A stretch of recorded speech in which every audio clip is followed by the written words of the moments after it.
আশ্বিনের শারদ প্রাতে বেজে উঠেছে আলোকমঞ্জিত। ধরণীর বহিরাকাশে অন্তরিত মেঘমালা, প্রকৃতির অন্তরাকাশে জাগরিত জ্যোতির্ময়ী জগন্মাতার আগমন বার্তা। আনন্দময়ী মহামায়ার পদধ্বনি অসীম ছন্দে বেজে উঠে রূপলোক ও রসলোকে আনে নবভাব মাধুরীর সঞ্জীবন।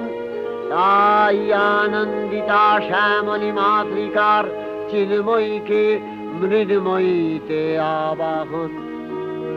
আজ চিৎশক্তি রূপিণী বিশ্বজননীর শারদশ্রী বিমণ্ডিতা প্রতিমা মন্দিরে মন্দিরে ধ্যান বোধিতা। সিংহস্থা শশিশেখর